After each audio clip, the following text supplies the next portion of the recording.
So thank you, Benny, for joining this chat. Before we start, maybe we'll introduce ourselves. So first of all, I'll briefly introduce myself. My name is Ohad Medalia, and I'm doing structural cellular biology using cryo-electron tomography here in the University of Zurich. Working also with Benny, and Benny, please maybe introduce yourself in a few sentences. I'm Benny Geiger from the Weizmann Institute. Historically started my studies in Tel Aviv University, moved to Jerusalem, then moved to Weizmann and stayed there for many, many years. I'm a cell biologist, interested in working on cell adhesion and related topics. And my favorite equipment are expensive microscopes.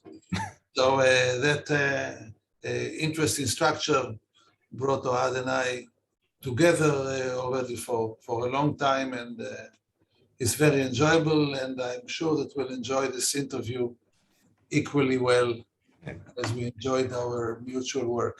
Yes. So Benny, maybe we can start by asking, how did you actually enter the field of cell interactions with their environment? Look, I think that there was a period in my career, at a very early stage, in which I tried to define to myself what I'm interested in. And I'm interested in biological function. Namely, the questions are usually questions that have to do with functionality at a certain level of a whole animal, at the level of a single cell, and sometimes subcellular structures. And the question is, how do you get information about functionality? And people have different ways of looking at it from the biochemical point of view, genetic, and so on and so forth. And what attracted me as a major tool to understand function is to look at structure and try to extract from the structure as much information as possible about the functionality. And that's, I think, kind of understanding or feeling or sensing started already when I was at a relatively early stage in my career during my MSc studies in Jerusalem, working on macrophages. And I figured out that the questions I was asking had to do with vesicles and how vesicles are formed and where they go and so on and so forth. And that has attracted me to do combined light microscopy and electron microscopy. And then when I took kind of a leave from structure during my PhD, which was mostly biochemical in nature, trying to widen a little bit my horizons. And then I went back to that, to structure during my PhD with John Singer in La Jolla. As a postdoc, in which we really shared the same view, despite the fact that Singer was a physical chemist in his education, looking at the structure at multiple levels and with multiple kind of technological modalities. And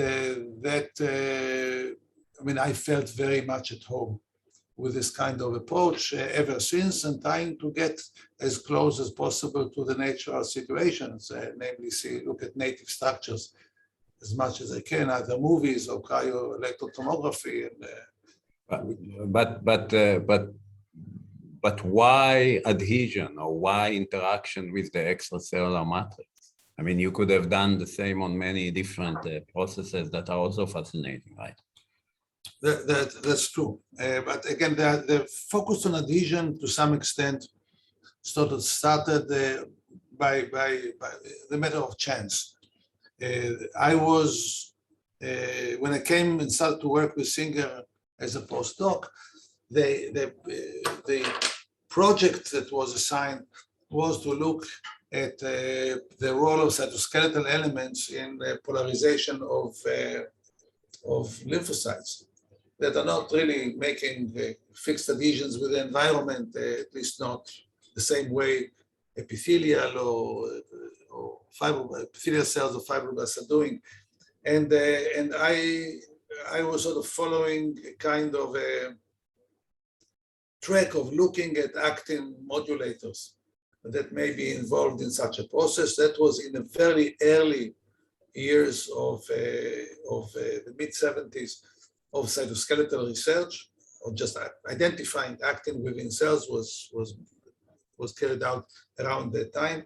And I tried to isolate some proteins from smooth muscle cytoskeletal components, mainly one of them, which is alpha-actinin, that we had good reasons to believe is doing something interesting with actin that is related to function of lymphocytes. And during the purification of alpha-actinin, I got a peak, sort of isolated during the preparation of alpha-actinin, which was unknown, and I got it essentially pure and prepared antibodies to it, because antibodies are the key tool that we're using to localize proteins. So we knew that the protein had a molecular weight of about 130 kilodalton, and it was really clean, which was just totally by chance. And we got some antibodies, and we put the antibodies on fibroblasts, and they stained patches at the bottom of the cells. And these patches were not known to us, and I really didn't really know what they are, but it was very distinct, very clean, very obvious.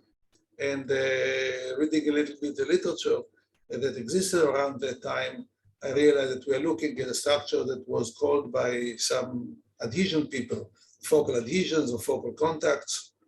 And in a way, the rest is history. So that's how it started.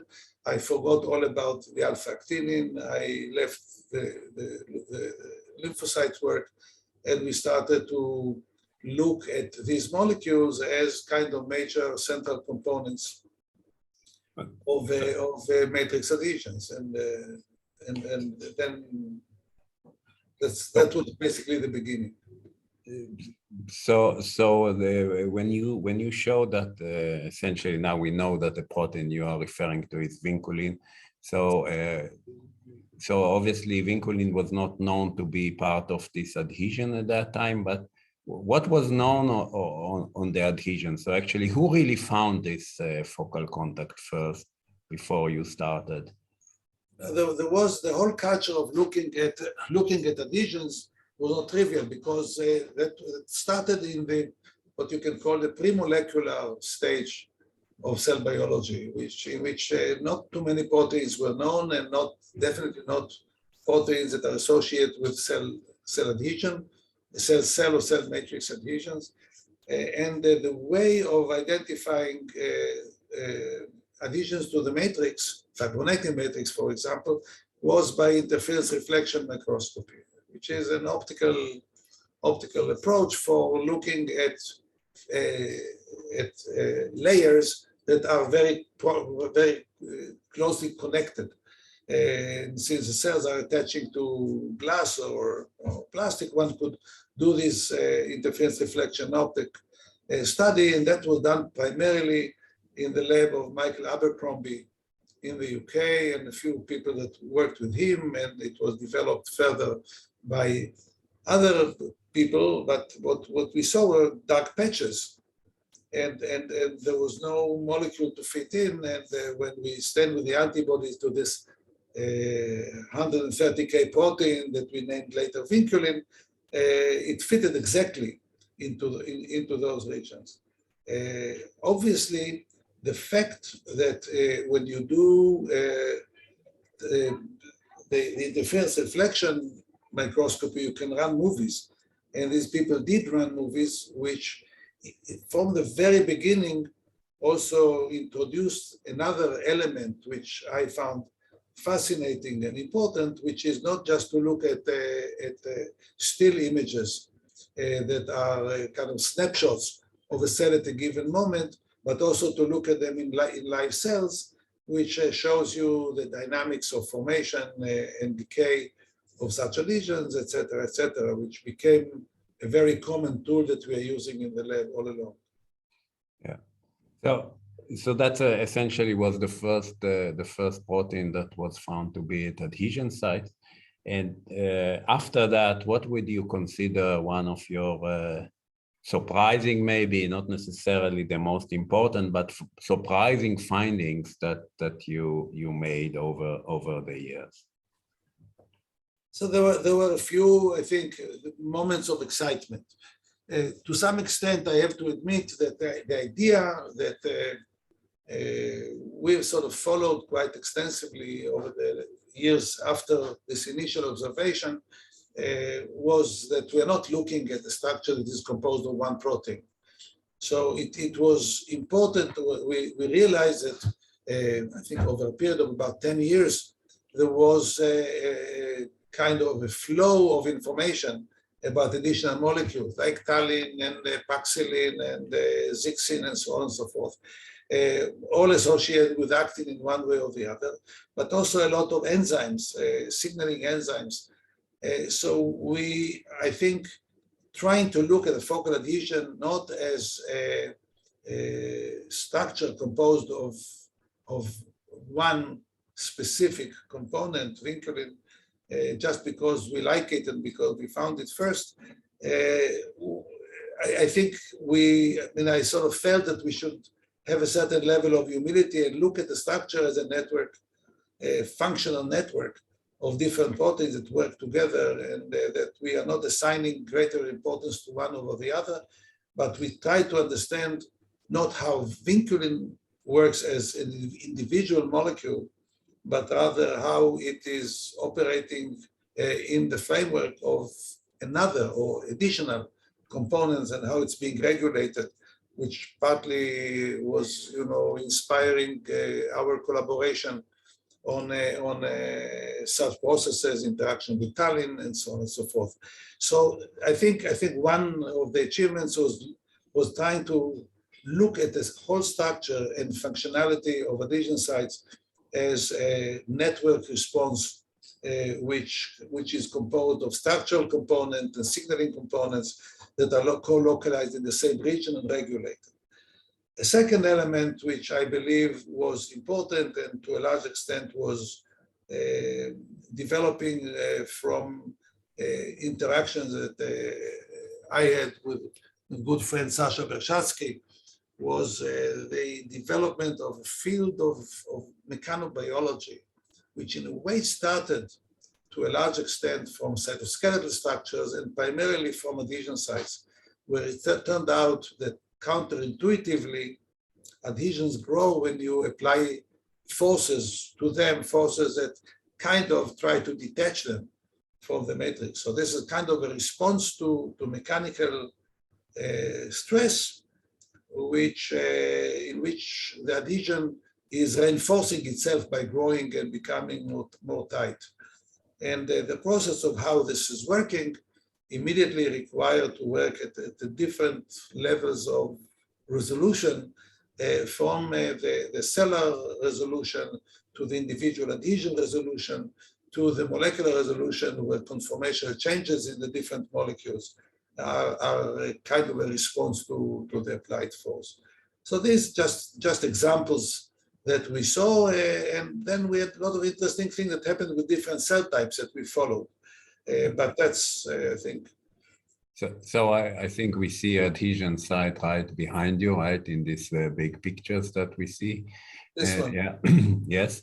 And you mentioned that this structure is dynamic and it contains many proteins. But so how would you imagine if you would to go into the cell with almost atomeric glasses, I would say, how would you think that these adhesion sites are similar, different between different regions of the cell? And how would you think they are different or similar if I go to different cell type or something like that? I think, look, I believe one of the feelings that I had, I would say at an early stage, that it is very risky to stick to one cell type, for example, fibroblasts, 3-3 fibroblasts or human foreskin fibroblasts or whatever, and study this as a kind of a model system. Now it's very tempting to do it because, I mean, you work with a certain cell type, you know everything you need to know about it, the composition, the structure, everything. But at the same time, you are, especially when you work on cells in culture, you are risking, there's a big risk that you will work on a question that is really sometimes unique to that cell type, which is an artificial model anyway, being grown in culture, and you may miss the general biological significance of it. So from a certain stage on, we try to look at adhesions in a variety of very different systems. You just mentioned the picture that I have above me here. The adhesions there are dot-like adhesions, do not look like focal adhesions, and they are podosomes, and they are part of an osteoclast, which you see only 10% of it in this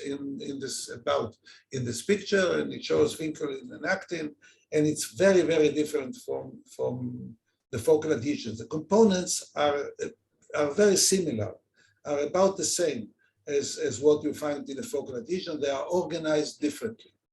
And I think the moment you see such examples, you have to ask yourself, why does one cell organize it in a certain way than the other, using the same set of components, but using it differently?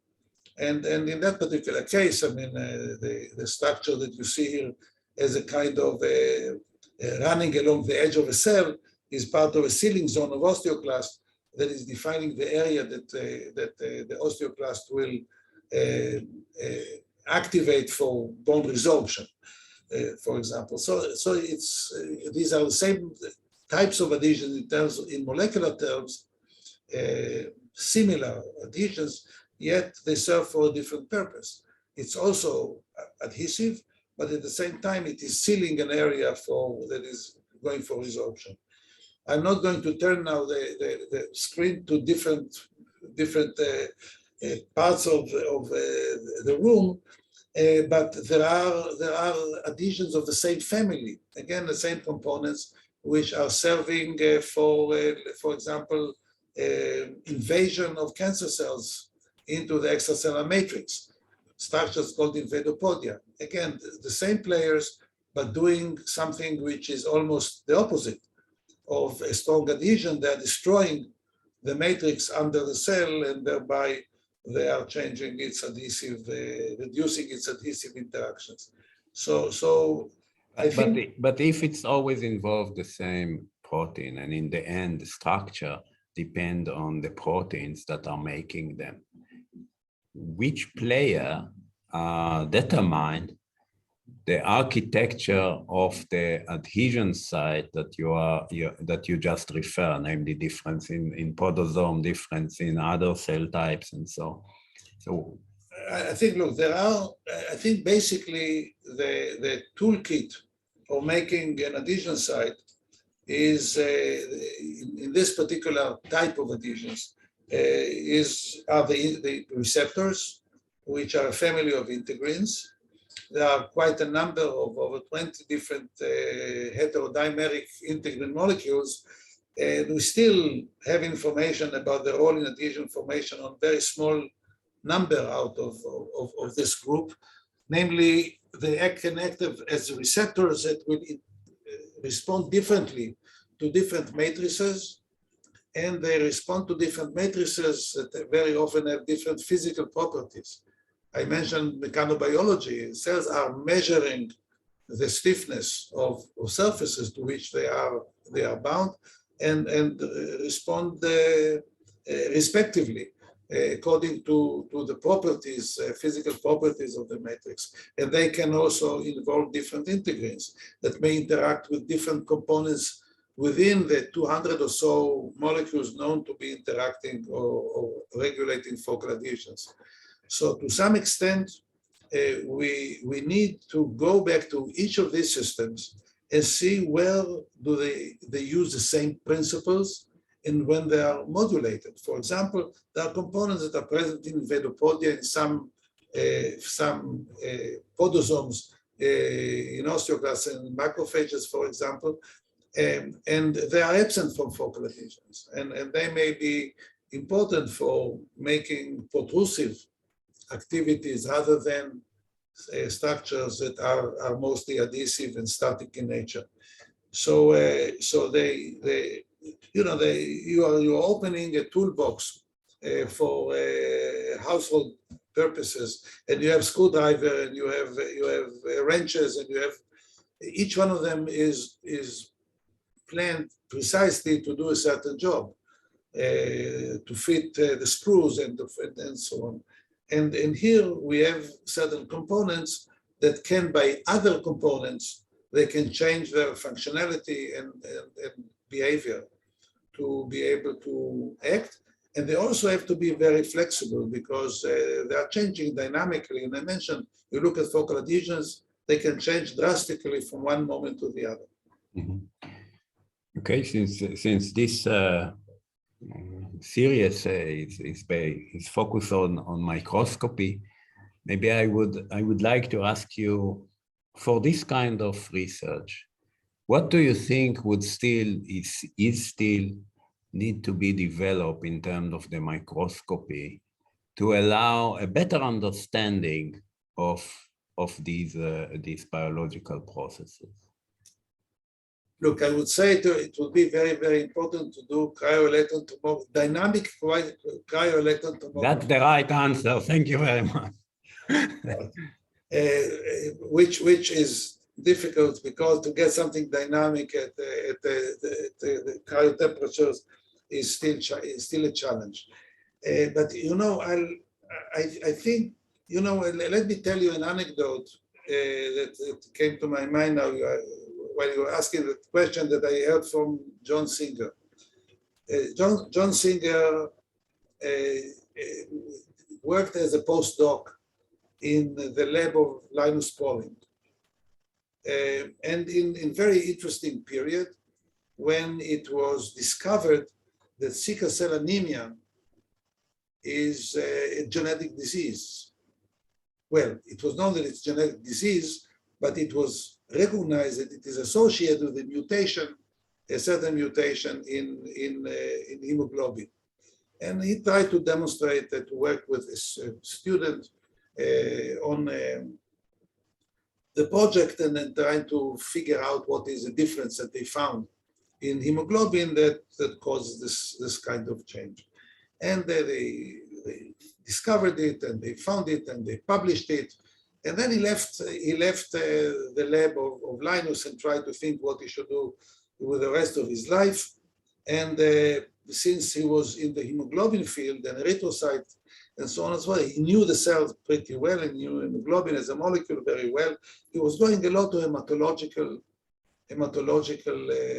conferences. I mean, that was kind of the population that he was meeting in conferences. And he went to, I think there was a conference somewhere in Denver where there was a lecture about siderosomes, structures that you can find a lot in spleen, which are composed of ferritin. So he was sort of looking at it, and for the first time in his life, he realized that you can see a molecule like ferritin. And then he said, what can I do with this information? He said, well, if I can see a molecule, I can bind an antibody to it and do a lot of different things in order to see other molecules that are associated with whatever molecule we attach to ferritin. Now, I'm mentioning the story because sometimes the tool that you have is you use it for whatever is of interest for you. And I felt very, very much interested in the same direction of trying to see processes by localization, ideally in a dynamic manner, and they use it at a very wide range of resolutions, which means that I have to do some compromises when I go to EM. But in order to do that, you need the tools for visualization. And I think I was trying to use them and combine them especially by, in a way, matching together dynamic information that we get today, either by microinjection of fluorescent proteins into living cells, or by expression of intrinsically fluorescent molecules as reporters for certain molecules in cells, GFP derivatives of different components, and connecting it through correlative microscopy with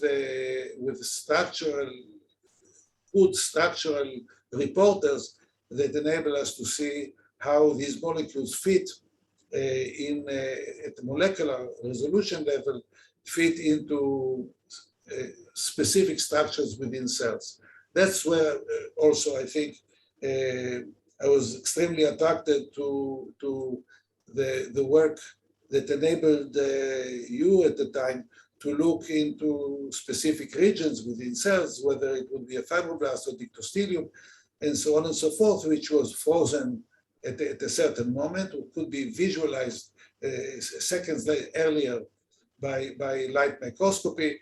But once it was fitting to get into cryo-electron tomography, you could perform it and get the structural information in which you can label specific structures, and you can also look at the structure itself in a leading edge or in phagocytic vesicles or in the nucleus, and so on. So, for example, you were involved in all kind of development of automation, even of fluorescence microscopy, right? And software and so with your colleagues. How does this really change the way you think on the adhesion system or on the biological system that you worked on? It was sort of true that we've contributed to the development of some automation, because in many cases where we all tend to do our research based on some intelligent question that we are asking, making a hypothesis and trying to check it. Sometimes the amount of information that we have about certain structures is too little to make an intelligent assumption. You can make hundreds of them, and but you don't have time to test hundreds of them. So you need to sometimes make some preliminary studies in which you define certain conditions and figure out which one is going to provide you with the information that you need. And this is not based on hypothesis-driven research, but in a way hypothesis supporting technology. And we have been part of the development of automation in that field that ended up with a microscope produced now by a company in Israel, Idea Biomedical. And this was based on autofocusing, very efficient autofocusing that was developed by Professor Tzvi Kam at the Weizmann, with whom we worked closely for a very long time. But the principle that we have sort of tried to, or I felt that it's important to follow, is when you have a technology that in which you are looking for information that is very detailed, namely high content information, and you need to get information which has a kind of high throughput nature, there is very often a tendency or a need to find a compromise between the two. So you are trying to get as much as possible high throughput and as much as possible detail and content, but you are not running all the way And my tendency was not to insist on not compromising about the quality of the structure, because if we are going to compromise on it, I think we are going to lose information. If we are going to compromise a little bit about the rate of the throughput, first of all, industry can take care of it later. That's fine. But in addition, it's going to take, the experiment will be a little bit longer. And anyway, data acquisition takes only a small part of the time investment in a project. I mean, the analysis takes a lot longer. So we've been developing such a system in the microscope. The Hermes microscope is now working, and apparently many labs have it already and are using it. So I think that was the involvement in the technology, and other things are relatively small improvements, but trying to keep all the time, to keep the rule that whatever manipulation we do to a cell, it may be artificial, but it should be meaningful from the mechanistic point of view. Otherwise, we're going to end up with correlative data, which will involve a lot of hand waving, but not always enough solid information and understanding of functionality. Yeah. Okay. So besides just being a scientist that runs his own research, you were also involved in setting the direction of science, and I mainly refer to your position as the head of the Israel Science Foundation. Maybe you can tell us a bit how things look from this direction, mainly from that chair, and maybe you can summarize in short time. What do you feel was your contribution as the chair of the ISF? Well, I don't know. I'll tell you. I mean, I admit that from a relatively early stage in my academic career, I felt that I enjoyed taking some role in decision making within the academic system. I mean, I was at a relatively early stage the dean of the graduate school at the Weizmann, and then founded the department and was department head and dean of biology. And at every step, you have a possibility of looking on the science-making process from a slightly different angle. Initially, of course, from somebody who is very much focused on a specific project, and you really can make a list of what are the things that you need in order to have a successful career and successful research, and then being able to also make decisions.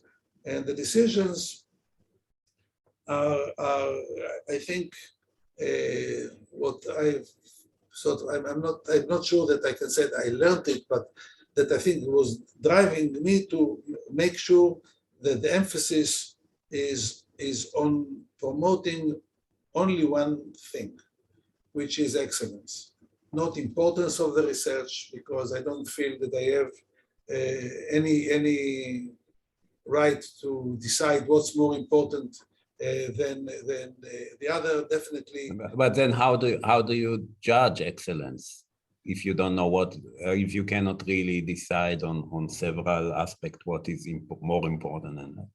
I think science is curiosity driven, and curiosity is a very personal issue. Some people think about science with a resolution, molecular resolution, and for them, conformation and change of a molecule is the peak of their desires to understand. And other people want to understand the processes that occur at the full organism level. Perhaps they would go and study function of the brain, because I mean that is something that will attract them most, and that's something that most likely requires an organism and not a single cell. So when it comes to the question, which problem is being tackled by a researcher, and if I believe in the freedom to have curiosity in different fields, I simply do not make a judgment. I'm trying just to see if the question is not trivial, if the question is real, if the question is what is it motivated on and what it can drive. And I believe that if you have good questions and you get an original way of tackling it, I mean, the answers may very well be the foundations of a lot of other studies, some of which can be basic and others can be applicable or even applied, which I think is fine, as long as that they are of high quality. Now, obviously, I mean, this is a subjective issue, but the decision-making process, for example, in the Israel Science Foundation, is based not on single person making decisions, but on groups of people that are selected for making the decisions in the form of evaluation committees and by getting international feedback so that we are not too much exposed to local considerations of what we can call internal politics, so that we have a process through which we can get as much as possible to a pure decision-making process. And that was the activity in the ISF, in the Israel Science Foundation. It's true that to some extent the approach that the ISF always had, and that I feel very much in agreement with it, is to encourage bottom-up initiatives and research. And that is something that the ISF is doing all the time.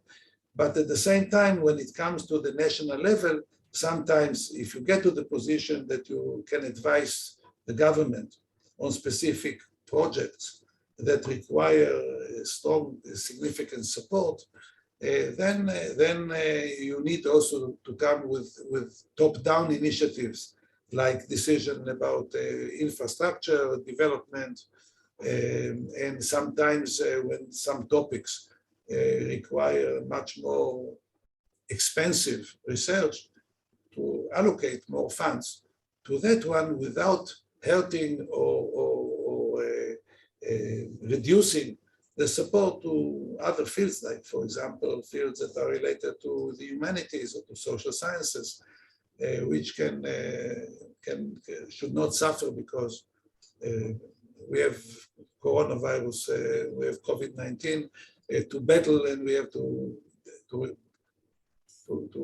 direct all the funding for that in that direction.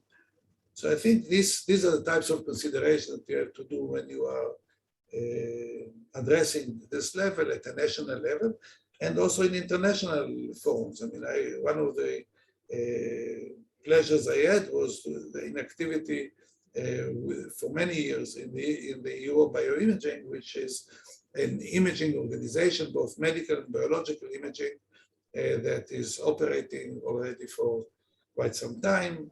And I'm chairing it since its foundation as an ERIC, forming a network of imaging facilities throughout Europe that are open to researchers from all countries, essentially, to get both advice, access to instruments, and so on and so forth. And that's it creates a lot of interesting encounters and friendships that are always helpful in developing such fields. Good. So before we finish, I also know that you are knowledgeable and interested in many different fields out of the scientific world. One of them is music, and I know that you were involved in an orchestra, in management of an orchestra. Maybe you can tell us how did this came about, and what was your task there? First of all, I mean, I sort of grew up in a kind of a musical environment. I mean, from childhood, and I studied like many kids in Israel. I started to play the piano at an early age, It took me about 10 years to realize that I'm not a good pianist and that I prefer to listen to others and develop it in other fields. I think it's enriching life very much. I think it's part of a third of my kids are doing devoted musical work, but the idea of trying to think a little bit beyond the little box in which we are operating, I think is created some kind of desire to help cultural activities flourish and develop, and that created an interaction with an orchestra that started its life on campus of the Weizmann Institute, which was located in Rehovot, in a small city in which the Weizmann Institute is operating, and then later on moved to Jerusalem, which is the Camerata Orchestra of Jerusalem, which is excellent. And like many cultural operations, I mean, they need fund, and the government usually does not respond properly and on time. So it was a pleasure to enjoy their playing and help them exist. And they are pretty successful. And recently, even such activity became one of the missions within the Weizmann Institute itself, which is very much focusing on the natural sciences, with no humanities or social sciences at the Weizmann, and we don't have undergraduate. I mean, it's essentially a research institute, which is a strongly academic research institute. But the feeling that life on campus is not necessarily devoted only to the experiments you do. You live there, you spend there a great part of your day. The Weizmann has made it one of its goals to create within the campus also exposure to arts, and that is expressed by arranging or organizing cultural events within the Weizmann on a regular basis, and I'm still taking part in navigating this activity, and I think it makes the place a better place. Good. Okay. Thank you, Benny, for this joyful, as always, chat. I would like to wish you a lot of many more years of scientific work, and to me also many more years of joyful collaboration with you. And I would like to thank all those that listen to this interview and wish you all a great day.